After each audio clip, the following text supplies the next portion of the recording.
السلام علیکم ناظرین اور سامعین، آپ دیکھ رہے ہیں گلوبل میڈیا فورم۔ آج ہمارے مہمان جو ہمارے چینل پر آئے ہیں وہ گجرانوالہ ضلع کی قومی امن کمیٹی برائے بین المذاہب کے چیئرمین جناب شہباز چیمہ صاحب ہیں۔ میں ان کا بہت شکر گزار ہوں کہ آج انہوں نے اپنے قیمتی وقت میں سے ہمارے چینل پر آنے کے لیے ٹائم نکالا اور ہمارے معاشرے میں پیدا شدہ ایک بڑے ہی سنگین مسئلے پر روشنی ڈالنے کے لیے آج یہاں آئے۔ آج ہم ایک نہایت اہم سماجی مسئلے پر بات کریں گے۔ وہ یہ ہے کہ پاکستانی معاشرے میں لڑکیوں کی عمر بڑھتی جا رہی ہے مگر شادی کیوں نہیں ہو رہی؟ آخر اس کی وجوہات کیا ہے؟ نحمدہ و نصلی علی رسولہ الکریم، اما بعد فاعوذ باللہ من الشیطان الرجیم، بسم اللہ الرحمن الرحیم۔ جناب بہت شکریہ گلوبل میڈیا ٹیم اور چینل کا کہ آپ نے مجھے یہاں بلایا اور ایک بڑے اہم موضوع کے اوپر اپنے خیالات کا اظہار کرنے کا موقع دیا۔ جو آج کل ہمارے معاشرے میں ایک بہت بڑا یہ ایشو چل رہا ہے کہ لڑکیوں کی ایج بہت زیادہ ہو رہی ہے اور ان کی شادی کیوں نہیں ہو رہی، اصل وجہ کیا ہے؟ اور یہ ایک ایسا موضوع ہے جو ہر گھر میں ہے، یہ ہمارے معاشرے کے ہر گھر میں یہ موضوع ہے۔ تو اس کی سب سے بڑی وجہ یہ ہے کہ ہم بحیثیت مسلمان، پہلے نمبر پہ تو یہ ہے کہ ہم نے ہے تو مسلمان لیکن ہمارے اندر وہ جو کفار کے جراثیم ہیں وہ ختم نہیں ہو رہے۔ ہم نے اپنی شادی کو، نکاح کو، جو اسلام نے سب سے آسان عمل بنایا ہے اس کو اتنا مشکل کر دیا ہے کہ ہر بندہ پریشان ہو جاتا ہے کہ اگر کسی کی بیٹی جوان ہو گئی ہے تو وہ بندہ پریشان ہو گیا کہ اب میں کیا کروں، جبکہ اسلام نے سب سے آسان جو عمل دیا ہے ہم کو وہ نکاح ہے، ٹھیک ہے، جس کا اگزامپل دیکھ لیں۔ نبی کریم صلی اللہ علیہ وسلم نے اپنی بیٹی حضرت فاطمہ رضی اللہ تعالیٰ عنہ کا نکاح کیا تو حضرت علی کو بلایا اور فرمایا کیا علی تمہارے پاس نکاح کے لیے کچھ ہے؟ تو حضرت علی رضی اللہ تعالیٰ عنہ نے فرمایا کہ میرے پاس تو یہ زرہ ہے۔ تو وہ زرہ حضرت علی رضی اللہ تعالیٰ عنہ نے بازار میں بیچی اور بازار میں بیچ کر حضرت عثمان کو، تو وہ پیسے جو زرہ کے ہیں وہ لا کے نبی کریم صلی اللہ علیہ وسلم کو دیے اور انہی پیسوں کے ساتھ آپ صلی اللہ علیہ وسلم نے حضرت فاطمہ رضی اللہ تعالیٰ کی رخصتی فرمائی۔ جبکہ ہم ایک ایسے معاشرے میں آ گئے ہیں، ٹھیک ہے، کہ اگر میری بیٹی جوان ہو گئی ہے تو میں پریشان ہو گیا ہوں کہ میں اس کا نکاح کیسے کروں گا، ڈیمانڈ اتنی بڑی ہے، ٹھیک ہے۔ اگر میں کسی جگہ پہ رشتے کا بات کرتا ہوں تو آگے سے ڈیمانڈ آتی ہے گاڑی کون سی دو گے، جہیز میں کیا دو گے، جبکہ اسلام کے صحیح مخالف ہم چل رہے ہیں۔ جب دین اسلام کے مد مقابل ہم چلیں گے تو پھر یہ ایسے مسائل پیدا ہوں گے۔ اگر ان مسائل کو کنٹرول کرنا ہے تو ہمیں نبی کریم صلی اللہ علیہ وسلم کی شریعت کے عین مطابق آنا ہوگا۔ آج بھی ہم اگر اپنی زندگی میں نبی کریم صلی اللہ علیہ وسلم کی شریعت کو اپنا لیں تو نکاح سب سے آسان عمل ہے جس میں لڑکی والے کا 1 روپیہ بھی اسلام نے خرچہ نہیں رکھا۔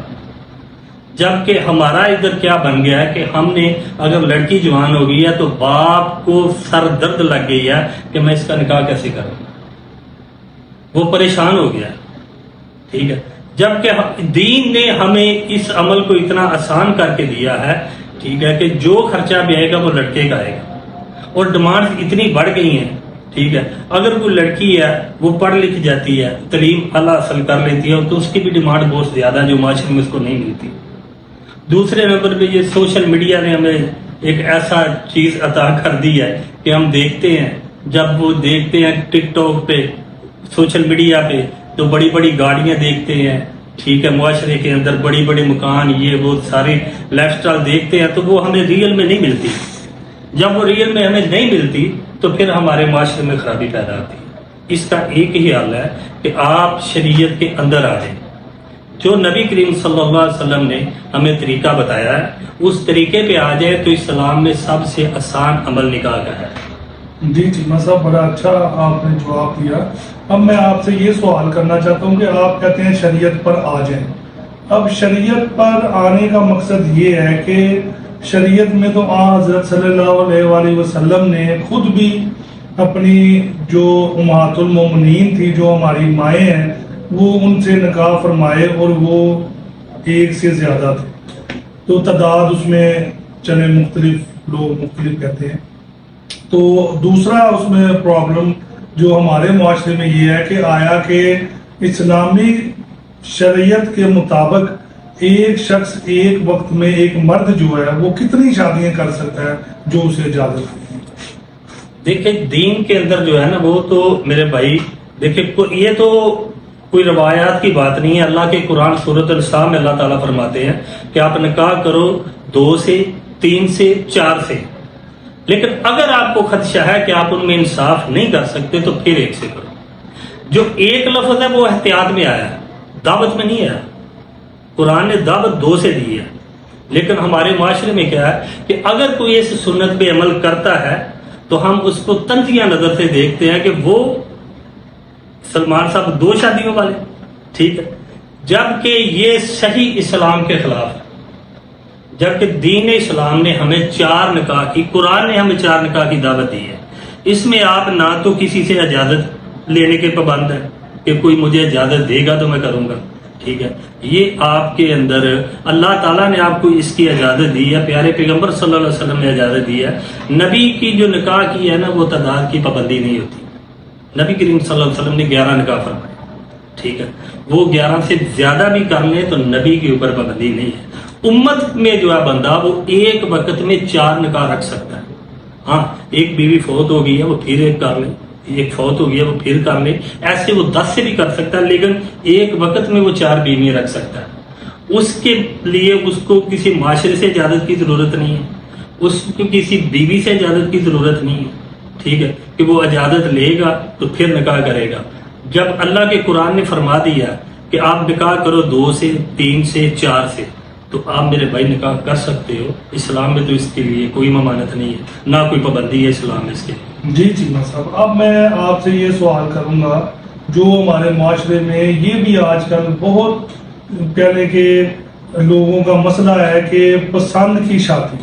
اب اس میں آپ قرآن و حدیث کے مطابق یہ ہمیں بتائیں گے کہ ہمارے مذہب میں لڑکے اور لڑکی کی آپس میں پسند کی شادی کی اجازت کہاں تک ہے اور اس کو ہمارے معاشرے میں کتنا فالو کیا جا رہا ہے؟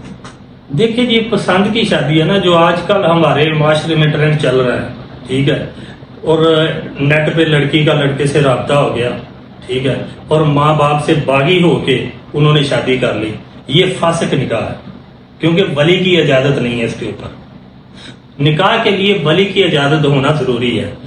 اگر اپنے دل کے اندر کوئی خواہش ہے کہ میری یہ کزن ہے، یہ میرا رشتہ دار ہے، ٹھیک ہے، میں اس کو اچھا لگتا ہوں، مجھے اچھی لگتی ہے، میں اس کے ساتھ شادی کر لوں، تو اس میں کوئی ممانعت نہیں ہے۔ جیسے نبی کریم صلی اللہ علیہ وسلم کی زندگی دیکھیں، جو ہمارے لیے اسوہ حسنہ ہے، جو آئیڈیل ہے ہمارے، ٹھیک ہے، آپ صلی اللہ علیہ وسلم کو حضرت خدیجہ رضی اللہ تعالیٰ عنہ، جو امت کی ماں ہے، مومنوں کی ماں ہے، انہوں نے آپ صلی اللہ علیہ وسلم کو نکاح کا پیغام بھیجا، ٹھیک ہے، یہ خواہش کا اظہار ہوا تو نکاح کا پیغام بھیجا، ٹھیک ہے، خواہش کا اظہار کرنا یہ جرم نہیں ہے۔ آپ اپنے والدین سے کہیں کہ یہ میرے ماموں کا بیٹا ہے، پھپھو کا بیٹا ہے، میں اس کو پسند کرتا ہوں، آپ مجھے میری اس سے شادی کروا دیں، یہ کوئی جرم نہیں ہے۔ لیکن ماں باپ سے بغاوت کر کے اگر وہ کورٹ میرج کرتے ہیں، ٹھیک ہے، اس کو شاید پاکستان کا قانون تو ایکسیپٹ کر لیتا ہوگا، لیکن دین نہیں کرتا۔ شریعت کے مطابق وہ نکاح فاسق ہے جس کے اوپر ولی کی موجودگی نہیں، ٹھیک ہے، ولی یہ نہیں کہ ماں باپ جس نے آپ کو پیدا کیا، پرورش کی ہے، آپ کو بڑا کیا ہے، اپنی زندگی کی ساری محنت انہوں نے اپنے آپ کے اوپر لگا دی ہے، تو آپ ان کی عزت رول کے چلے جائیں، ٹھیک ہے، ان کو پتہ بھی نہ ہو اور آپ اپنی پسند کی شادی کریں، اپنی موج مستی کریں اور وہ معاشرے میں سر اٹھانے کے قابل بھی نہ رہیں، تو یہ تو ناجائز ہے، اس کی اسلام اجازت نہیں دیتا۔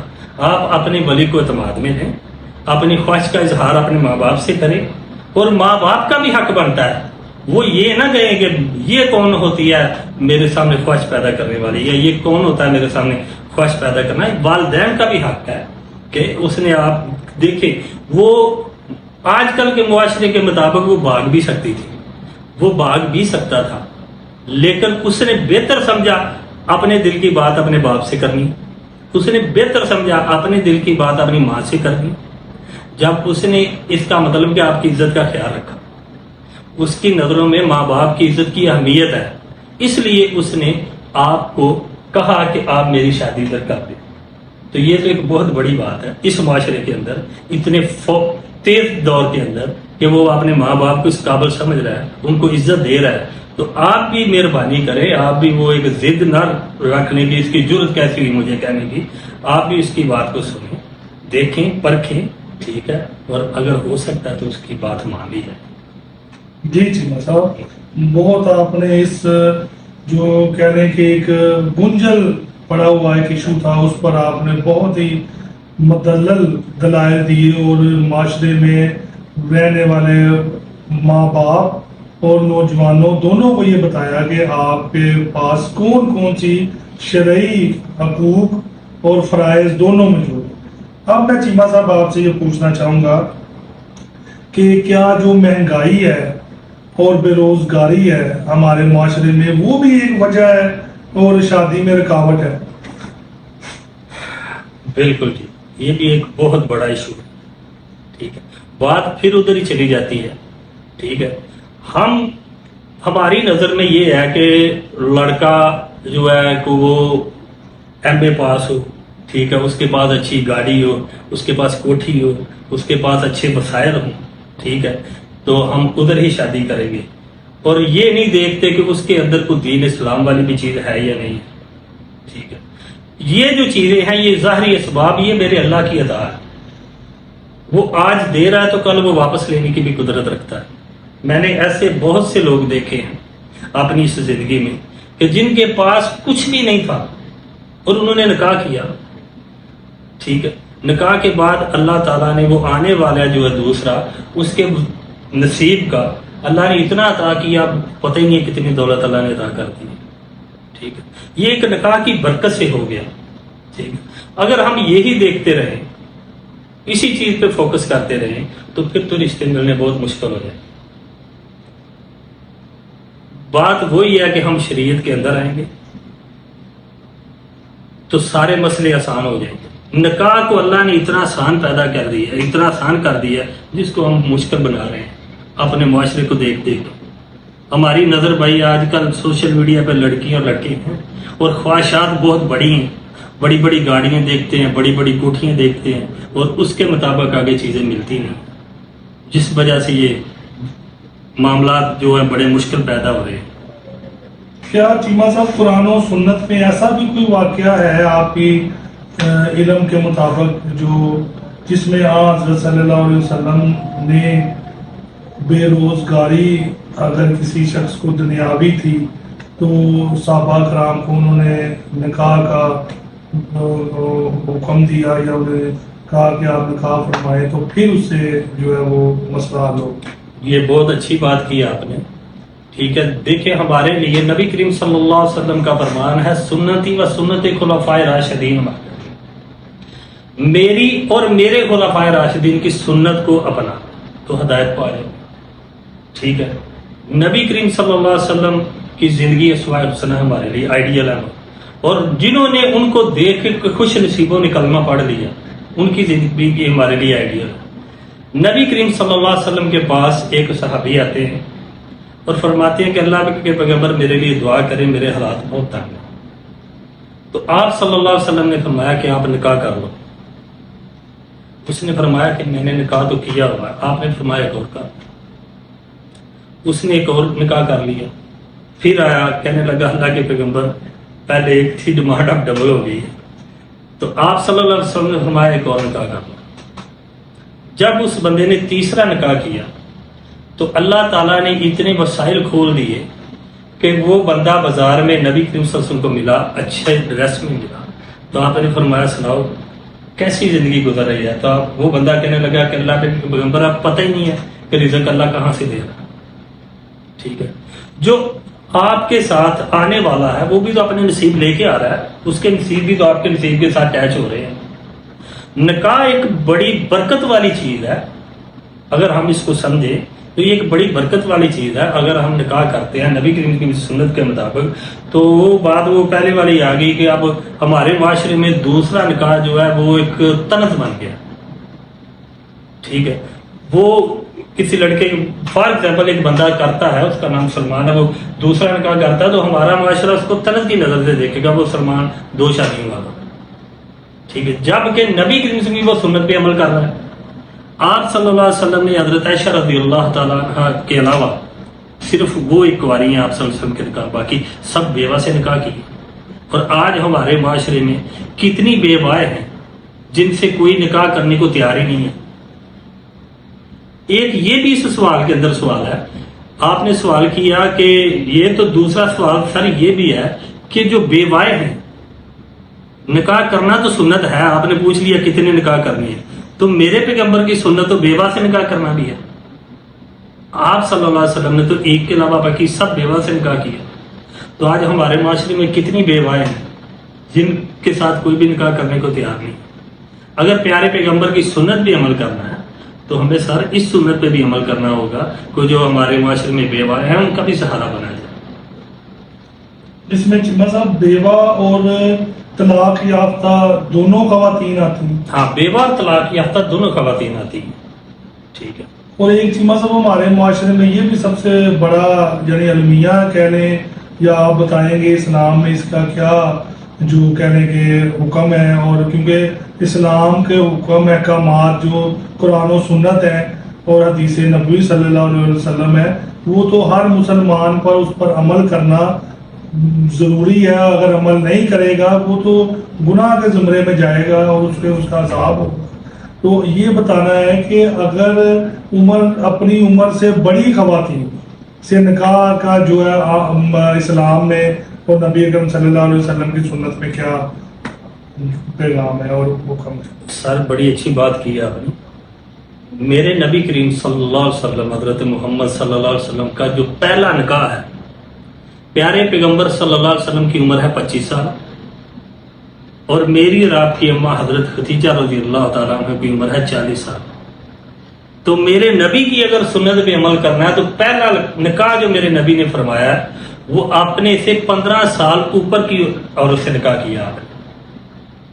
اسلام میں یہ پابندی نہیں ہے کہ آپ اتنی عمر سے کر سکتے ہیں، اس سے نہیں کر سکتے، ٹھیک ہے۔ جو پہلا نکاح ہے، جو پہلی خواتین میرے نبی کریم صلی اللہ علیہ وسلم کی زندگی میں آئی ہیں وہ ان کی عمر 40 سال ہے، میرے نبی صلی اللہ علیہ وسلم کی عمر 25 سال ہے۔ تو اسلام میں تو یہ پابندی نہیں ہے کہ آپ بڑی عمر کی عورت سے نکاح نہیں کر سکتے۔ آپ بڑی عمر کی عورت سے نکاح کریں اور یہ سوچ کے کریں کہ یہ میرے نبی کی سنت ہے، میرے پیارے پیغمبر نے اپنے سے 15 سال بڑی عورت سے پہلا نکاح کیا ہے۔ تو میرے خیال میں اگر یہ سوچ رکھ کے آپ کریں گے تو آپ کا نکاح خیر و برکت والا ہو جائے گا، اللہ تعالیٰ آپ کے نکاح میں خیر و برکت کا نزول ڈال دیں گے۔ اچھا آپ چیمہ صاحب، میرا آپ سے کیونکہ تمام سوالات وہ ہیں جو معاشرے میں بہت زیادہ ان کی صلاحیت ہے اور لوگوں کی زندگی گزر گئی ہیں ان معاملات کو بہتر کرنے میں، لیکن وہ نہیں کر پا رہے۔ ہمارا تو اپنے گلوبل میڈیا فورم اور پلیٹ فارم کے ذریعے لوگوں کو ایک پیغام دینا اور ان کو شعور دینا ہے اسلام اور جو حضرت صلی اللہ علیہ وسلم کی زندگی ہے اس کے مطابق ہم کیسے چلیں تو معاشرے میں بہتری آ سکتی ہے۔ اب اس میں ایک سوال چیمہ صاحب جو سب سے ضروری وہ یہ ہے کہ ہمارا جو معاشرہ ہے، کیونکہ حضرت صلی اللہ علیہ وسلم بطور نبی جو ان کا نزول ہوا وہ مکہ المکرمہ اور مدینہ المنورہ کی سرزمین پر تھا، تو ہمارا جو بر صغیر ہے وہ سعودی عرب سے کافی دور ہے اور یہاں پر رہنے والے جو لوگ تھے ان کا اپنا ایک مذہب تھا، ہندو یا سکھ یا جو بھی ان کا مذہب تھا۔ تو ان کے اثرات جو ہے، کیونکہ جب اسلام بر صغیر میں آیا بذریعہ فاتحین، بذریعہ جو اولیاء کرام اور جو کرنے والے تھے یہاں پر لانے والے کہنے بزنس مین یا اپنے بیچنے کے لیے آتے تھے تجارت مختلف سامان، تو انہوں نے یہاں پر اسلام کا انٹروڈکشن کروایا، فاتحین دلی بھی آئے، مغل بھی آئے مسلمانوں کے دوران، تو ان کے آنے کے بعد بھی یہاں جو معاشرہ کئی ہزار سال پرانا ایک معاشرہ تھا ہندو، ان کی رسومات کا اثر تو نہیں ہے ہمارے معاشرتی نظام پہ اور شادی کی جو یہ قدگن ہے مختلف؟ سر میں نے آپ کو چار دفعہ یہ لفظ بولا ہے کہ ہم جب شریعت سے ہٹ جائیں گے نا تو پھر مسائل ہی مسائل ہیں، کیونکہ پیارے پیغمبر صلی اللہ علیہ وسلم نے ہمیں جو عمل دیا ہے وہ بڑا ہی آسان ہے، ٹھیک ہے۔ اب دیکھنا یہ ہے کہ نبی کریم صلی اللہ علیہ وسلم نے ہمیں یہ نکاح کا حکم کس طریقے سے دیا، جیسے کہ میں نے آپ کو پہلے نمبر میں مثال دی حضرت فاطمہ رضی اللہ تعالیٰ عنہ کی، ان کا نکاح کیسی سادگی سے ہوا، اور جو خرچہ ہوا وہ کس کا ہوا؟ حضرت علی رضی اللہ تعالیٰ عنہ کا، ٹھیک ہے، نبی کریم صلی اللہ علیہ وسلم کا نہیں، حضرت علی رضی اللہ تعالیٰ عنہ کا خرچہ ہوا نکاح کے اوپر، جو چند چیزیں آپ صلی اللہ علیہ وسلم نے اپنی بیٹی کو دی۔ اسی وجہ سے یہ بہت بڑی ہماری بربادی ہے کہ ہم نے جس چیز کو فوکس کرنا تھا، جو آئیڈیل تھے ہمارے، ہم نے ان کو چھوڑ کے رسومات میں آ گئے ہندوؤں اور سکھوں والی، ٹھیک ہے۔ ہم ادھر برے صغیر کے لوگ، ہم نے کلمہ پڑھ لیا، مسلمان ہو گئے، پیچھے بیک روڈ ہمارا دیکھے تو کوئی ہندو ہوگا، کوئی سکھ ہوگا، ٹھیک ہے، مسلمان تو ہم ہو گئے، لیکن وہ جو جراثیم ہے نا وہ ختم نہیں ہو رہے۔ آج آپ اپنی شادی ادھر پاکستان کی دیکھ لو اور ہندوستان کی ہندو اور سکھ کی شادی دیکھ لو، مجھے کوئی فرق بتا کے دکھاؤ۔ جیسی رسومات وہ ادا کر رہے ہیں ویسی رسومات ہم ادا کر رہے ہیں، ان کی اور ہماری شادی میں بالکل کوئی فرق نہیں ہے، ٹھیک ہے۔ دوسرے نمبر پہ جو ہم پہلے نمبر پہ، یہ میں اکثر اپنے دوستوں سے بات کرتا ہوں، پہلے نمبر پہ ہم لڑکی والوں کے اوپر بہت بڑا ظلم یہ کرتے ہیں، ٹھیک ہے، یہ میں چیلنج کے طور پہ یہ لفظ بول رہا ہوں کہ کوئی عالم مجھے اسلام میں برات ثابت کر کے دکھائے، جو ہم 500 600 بندہ لے کے لڑکی والوں کے گھر چلے جاتے ہیں کہ اچھا ہال بک کراؤ، اچھا کھانا سرو کرو ہمیں، ٹھیک ہے، یہ ہماری ڈیمانڈز ہیں، ان کو پورا کرو۔ یہ سب سے بڑا ظلم ہے، پہلے دن میں نے کر دیا۔ جب نکاح تھا، جو سنت عمل تھی، اس کا پہلا دن ہے، وہی ظلم پہ آ گئے۔ جب پہلے دن ہی ہم اتنا بڑا ظلم کر دیتے ہیں تو خیر کہاں سے ہوگی، برکات کہاں سے ہوگی؟ خیر و برکات تو ہوں گی جو اس اللہ کا محبوب حضرت محمد صلی اللہ علیہ وسلم اس کے بتائے ہوئے طریقے کے ساتھ جب چلیں گے، پھر خیر و برکات ہوں گی۔ جب طریقہ ہمارا ہندو اور سکھوں والا ہوگا تو اس کے اندر خیر و برکات نہیں ہو سکتی۔ خیر و برکات کے لیے ایک ہی چیز ہے، نبی کریم صلی اللہ علیہ وسلم کی شریعت کے مطابق آئے، اس کے علاوہ آپ خیر و برکات کی توقع نہ رکھیں۔ آپ نکاح کے اندر پیارے پیغمبر کی سنت کو چھوڑ دیں، ٹھیک ہے، اور آپ چلیں جائیں ہندو اور سکھوں کی رسموں کے اوپر اور توقع کریں کہ اللہ ہمارے نکاح میں خیر و برکت ڈالے، پھر یہ ہماری توقعات غلط ہو سکتی ہے۔ کیوں کہ ہم نے حیا نہیں کیا اللہ کے پیغمبر کی سنت کا، ہم نے اپنی خواہش کے مطابق چلا۔ آج کل ہم زیادہ تر لوگ جو ہیں، جو ہم ٹی وی پہ دیکھتے ہیں کہ کیسی شادی ہوتی ہیں، ہماری خواہش ہوتی ہے ہم بھی اپنی شادی اس طریقے سے کریں، جبکہ وہ آئیڈیل نہیں ہے۔ آئیڈیل ہمارے نبی کریم صلی اللہ علیہ وسلم ہے ہمارے لیے، جو انہوں نے فرما دیا۔ اب میری بات، میرا کوئی دوست ہے، میں مثال دے کے آپ کو بتاتا ہوں کہ اللہ نے کتنی آسانی رکھی ہے اس میں۔ شہر مریدکے کے اندر وہ ایک عالم دین تھے، اور ایک عالم دین ہی اس کے پاس ہے کہ میں نے اپنی بیٹی کا نکاح کرنا ہے، تو کوئی اچھا رشتہ ہو تو مجھے بتانا۔ اور وہ کہتے ہیں کہ اگر آپ کو اعتراض نہ ہو تو آپ میرے سے شادی کر لیں، نکاح میرے سے اپنی بیٹی کا کر لیں۔ انہوں نے کہا جی آپ تیار ہو؟ نے کہا ہاں جی میں تیار ہوں، چلو جی۔ وہ ان کو ساتھ لے گئے، اس بندے نے اپنی بیٹی کو اس کے ساتھ نکاح پڑھا دیا۔ اور یہ جینوئن بات آپ کو بتا رہا ہوں کہ وہ بندہ کہہ رہا ہے کہ قسم سے میری جیب میں صرف 10 کا نوٹ تھا، ٹھیک ہے، اور وہ 10 کا نوٹ بھی نہیں لگا، نکاح ہو گیا، بیوی کو لے کے اپنے گھر آ گیا۔ دیکھو اسلام نے کتنی آسانی پیدا کی ہے۔ اور میں اور آپ کیا کر رہے ہیں؟ ہم ایک بیٹی کی شادی کرتے ہیں، 10 سال ہمارے سر سے قرضہ نہیں اترتا۔ یہ صرف اس معاشرے میں جو کھپ گئے ہیں نا، اس معاشرے کے اندر جو آ گئے، ٹھیک ہے، اسی وجہ سے اس معاشرے کو چھوڑ کے نبی کریم صلی اللہ علیہ وسلم کی شریعت کے مطابق آ جاؤ، یہ آسانی ہے، آسانی ہے جی۔ کیونکہ ہمارے ایک عالم ہے مفتی کبھی، یا ان کا کچھ ایسا نام ہے، تو وہ تو بڑی انہوں نے شادیاں کی ہیں، کہتے ہیں میں نے شادی ایک کی ہے، نکاح میں نے اتنے کیے ہیں. تو ان ایسے جو نکاحوں کو بھی اسلام مانتا ہے یا نہیں، جس کا صرف مقصد اپنے کسی خاص مقصد کا حصول ہو سکتا ہے؟ مفتی کبیر صاحب جو ہے نا سر، ان کے بارے میں کچھ نہیں کہہ سکتا، کیونکہ اسلام نے تو عورت کا جو نام ہے اس کا میں نہیں پردہ رکھا. تو وہ تو بوسو کنار بھی کر رہے ہیں عورتوں کے ساتھ، حق بھی کر رہے ہیں، بوسو کنار کر رہے ہیں. تو وہ تو اسلام میرے خیال میں تو ایسی اجازت کہیں بھی نہیں ملتی. تو وہ ان کی وہ اپنی سرچ ہوگی. وہ تو مفتی کبیر صاحب آپ کو جواب دے سکتے ہیں کہ وہ ایسا کیوں کر رہے ہیں. اسلام میں تو صرف 4 نکاح کر سکتے ہیں. میں نے وہ ان کا پروگرام دیکھا ہے کہ ایک نکاح ہے، شادی ایک ہے، نکاح جتنے مرضی کر لو. وہ ان کی اپنی کوئی سرچ ہوگی. وہ کسی پوسٹ کارڈ میں آپ ان کو بلائیں تو وہ یہ جواب تو وہی دے سکتے ہیں کہ وہ ایسا کیوں کرتے ہیں. جی چیمہ صاحب، بڑا آپ کا شکریہ، آپ کی مہربانی ہے کہ آپ نے آج جن مسائل سے اپنی مدلل گفتگو کے ساتھ پردہ ہٹایا ہے اور اسلام کا اصل چہرہ ہمارے معاشرے میں رہنے والے مرد و خواتین، والدین اور معاشرے کے دوسرے افراد کے سامنے حقیقت بیان کی ہے. اس سے میرا یہ ایمان ہے کہ لوگوں کو سیکھنے کا موقع ملے گا اور ہمارے معاشرے میں جو روایات ہندوانہ اور غیر اسلامی جو پیدا ہو چکی ہیں وہ ختم ہوں. جی چیمہ صاحب، آپ کا بہت بہت شکریہ کہ آپ ہمارے پروگرام